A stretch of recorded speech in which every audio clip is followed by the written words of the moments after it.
Sylvain Yard, Florian Masson et Hugues Bauer du BRGM lèvent le voile sur les dessous de la capitale.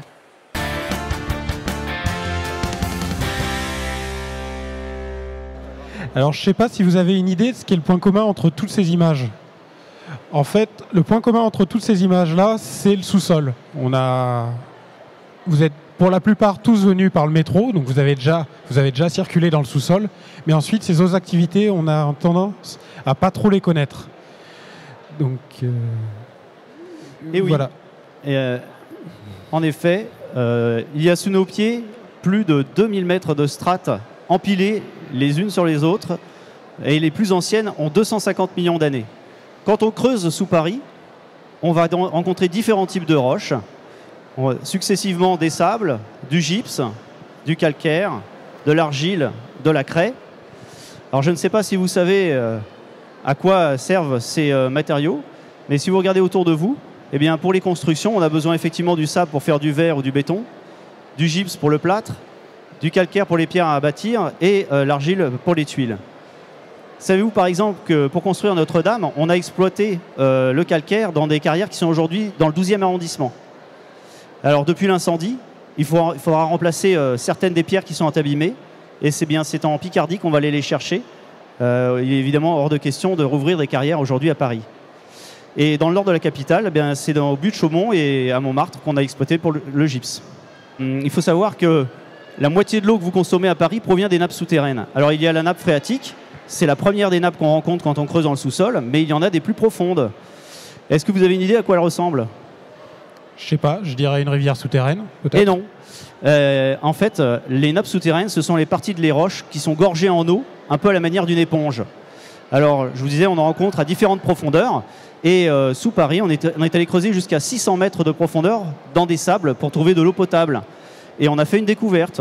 Laquelle ? Eh bien, à cette profondeur, non seulement l'eau est potable, mais en plus, elle est chaude. Alors, 27 degrés, pas de quoi faire un spa. Mais en 1963, on a eu la bonne idée de s'en servir pour chauffer la maison de la radio. C'est ainsi qu'est née la géothermie. Alors aujourd'hui, on va même creuser plus profondément jusqu'à 2000 mètres pour trouver de l'eau plus chaude. Et ça nous permet de chauffer des grands quartiers comme celui de la Villette ou même l'aéroport de Roissy-Charles de Gaulle. Ah mais il y a plein d'utilisations alors à ces sous-sols. Depuis quand ça date, tous ces usages des sous-sols ? Eh ben, faut savoir en fait que les premières utilisations du sous-sol, elles datent du néolithique. Donc la période qu'on voyait avant avec l'objet mystère, où on exploitait du silex et on n'hésitait pas à creuser dans le sous-sol justement pour aller en chercher.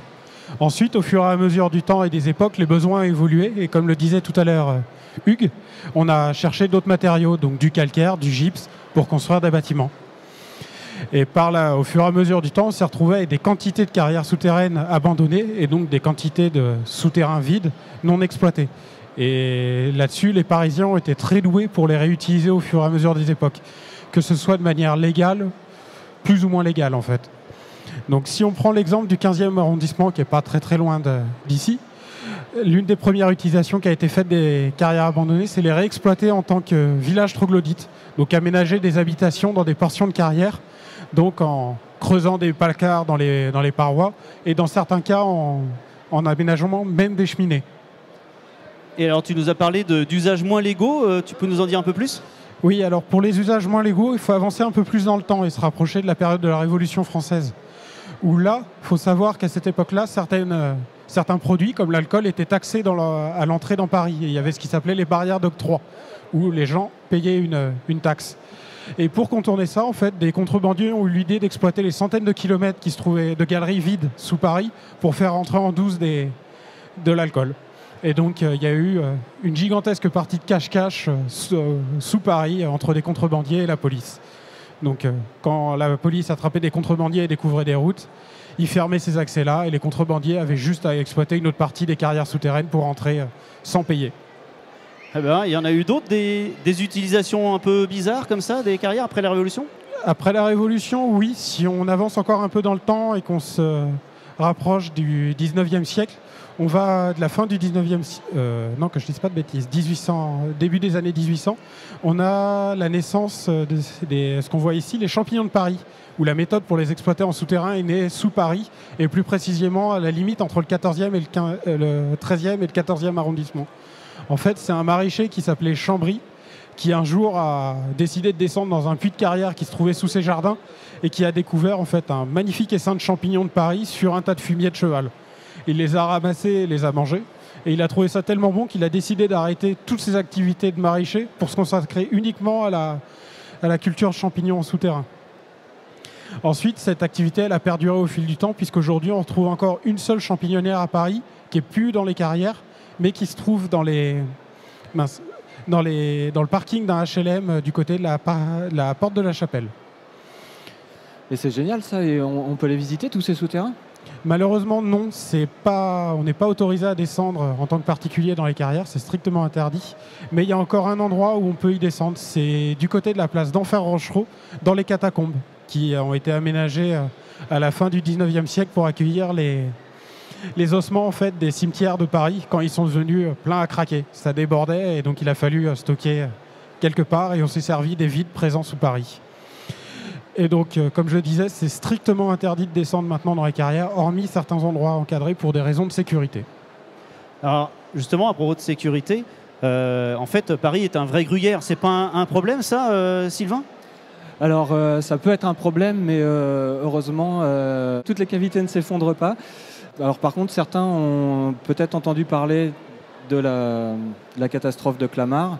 Voilà, on a des outils pour étudier les cavités, et notamment ce petit scanner qui nous aide à avoir des cartographies 3D des cavités qui nous permettent d'étudier les risques. Mais surtout, ce qu'il faut garder en tête, c'est que ces cavités sont un patrimoine, comme ce que nous a expliqué Florian. Ces cavités sont un témoin de l'histoire de nos villes qu'il faut considérer comme un patrimoine à sauvegarder et à valoriser. Alors là, pour aujourd'hui, on ne va pas pouvoir vous emmener dans une vraie cavité, mais demain, retrouvez-nous sur notre stand derrière pour une visite en réalité virtuelle d'une cavité souterraine. Florian Masson et Hugues Bauer, venez me rejoindre au Forum des Sciences. On va continuer la discussion. Sylvain Yart, c'est vous. Vous êtes ingénieur au BRGM. Vous êtes sur la gestion des risques souterrains. Donc c'est vous qui allez nous dire qu'il ne faut pas s'inquiéter, que ça ne va pas nous tomber sur la tête ou alors qu'on ne va pas tomber dans les trous. Vous, Florian Masson, vous êtes aussi au BRGM, vous êtes technicien aussi sur la gestion des risques souterrains. Et Hugues Bauer, vous êtes géologue. Et c'est vous qui, en gros, dites là, ce que vous voyez, c'est telle roche, ça, c'est telle roche, ou qui est là en prébé. On va passer un petit moment, on n'a pas beaucoup de temps, je suis désolé, et vous avez commencé à parler de cet objet. Et moi, j'aimerais bien comprendre à quoi il sert. Vous avez dit que c'était quoi, Sylvain ?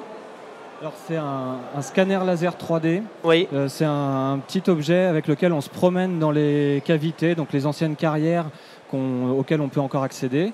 Et c'est un outil qui va nous permettre d'avoir un modèle 3D très précis de ces cavités pour évaluer le risque lié à ces cavités, donc définir les endroits où elles risquent de s'effondrer et si on a des bâtiments au-dessus. Alors on va mettre des images pendant qu'on continue d'essayer de comprendre comment ça marche. Le but, c'est de l'emmener avec soi dans la cavité, donc il faut y aller. Donc vous prenez extrêmement beaucoup de risques tous les deux. Alors le truc, c'est que justement on va dans les cavités où on sait qu'on va sortir vivant a priori. Oui, mais Florian, vous m'avez dit que pour savoir si c'est dangereux, il faut utiliser le scanner. Donc à un moment, il faut... Ça dépend vraiment de... Il y a certains secteurs de carrière où on va justement pas aller. Parce que de visu, on voit tout de suite que ça... C'est pas engageant. Quand on voit que le plafond de la carrière, il y a des énormes fissures, il y a plein de blocs au sol, on n'y va pas. On préfère laisser de côté, se mettre en bordure. On peut quand même, grâce à la portée de l'appareil, scanner une partie de la zone dangereuse. Mais on fait quand même attention à nous. Il y a une image derrière vous, mais qui n'est pas l'image du scanner, qui est l'image d'une galerie. Donc on tient l'appareil comme ça devant soi et on marche. Et après, on a une acquisition de toutes les données qui sont simplement autour de nous ou ce qui est à travers les murs. Est-ce que ça va plus loin que ce qu'on voit à la cavité?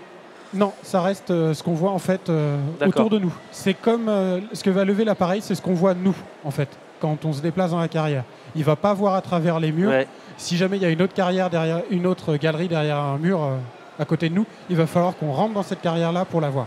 Donc en fait, pour l'utiliser et pour cartographier les souterrains, il faut aller faire des randonnées souterraines. C'est ça. Partout où vous êtes passé, vous avez la trace. C'est ça. Donc des fois, on passe toute la journée à marcher sous terre. Ouais. Voilà. Ah oui, ça peut durer toute la journée? Oui, oui, oui, ça arrive. Des fois, on rentre à 8h du matin, on ressort à 18h en faisant pique-nique sous terre. Ah oui, pas mal.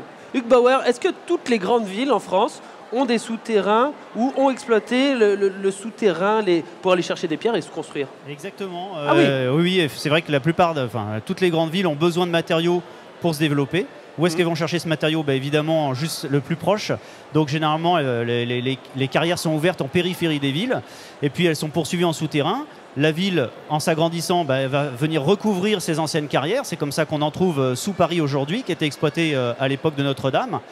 Et donc, on a vu qu'elles pouvaient être réutilisées après pour d'autres objectifs. Donc c'est en ça que c'est un patrimoine vraiment intéressant, historique. Et il faut savoir qu'aujourd'hui, toujours pour alimenter la région parisienne, en Ile-de-France, il y a pratiquement une centaine de carrières qui sont ouvertes et qui fournissent les matériaux. Alors on a vu que Florian et Sylvain allaient faire des randonnées souterraines. Est-ce que vous allez aussi dans ces carrières, dans ces anciens souterrains pour faire des prélèvements ou faire de la recherche tout simplement? Oui, tout à fait. Ces endroits, ces carrières sont des endroits privilégiés pour observer les roches vraiment à nu. Et donc les géologues ont l'habitude effectivement de faire des relevés, des prélèvements dans ces endroits. Il faut savoir que Paris, Lutèce, de son ancien nom, a donné son nom justement à l'étage géologique qui s'appelle le Lutétien et dont la coupe de référence se trouve justement dans les carrières souterraines de Paris. Alors il y a quelque chose qui se passe et qu'on va décrire qui se passe juste derrière, là-bas c'est au stand du BRGM, c'est qu'on peut voyager en réalité virtuelle à travers vos balades dans les souterrains.